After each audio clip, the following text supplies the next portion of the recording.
Subscribe कीजिए बीना के अवधि गीत चैनल को और बेल आइकन को दबाइए हमारे वीडियो सबसे पहले देखने के लिए। दूध भात खियाई के पालऊ सुगनेवा सुगना चौड़ी गया कासे हो। दूध भात खियाई के पालऊ सुगनेवा सुगना चौड़ी गया कासे हो।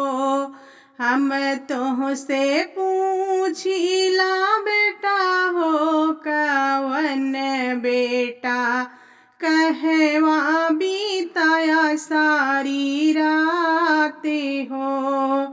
दिनवा बीताए माया बाबा की बगिया रतिया बीताए ससुराले हो। दिनवा बीताए माया बाबा की बगिया रतिया बीताए ससुराले हो। ससुररिया में मिली माई तोई जैसन सासू कैली न बहुत दुलारी हो। लक्ष्मी जैसे बेटी से ब्याह मोरा कैली साली खियायस मुख पाने हो। लक्ष्मी जैसे बेटी से ब्याह मोरा कैली साली खियायस मुख पाने हो। सरहज दुलारी माया बड़ी ख्याल कैली मोरे मुख बनिया डोलाई हो।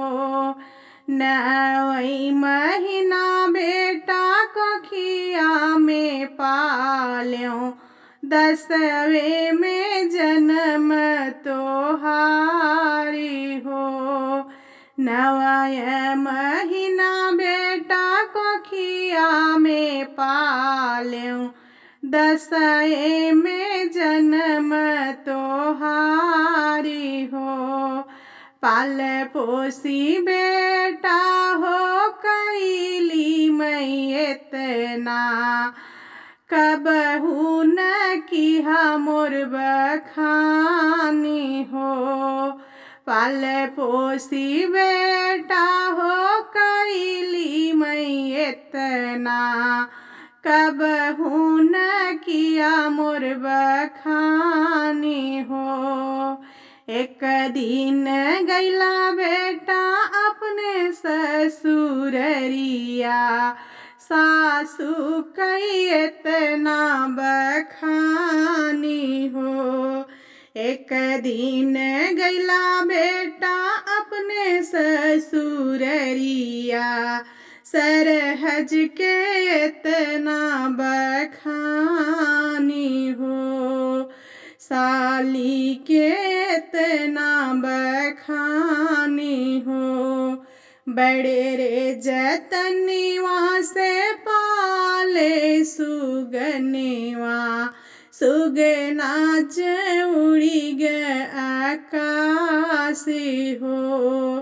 बड़े रे जतन से मैं पालूं सुगनेवा सुगना चौड़ी गया कासे हो।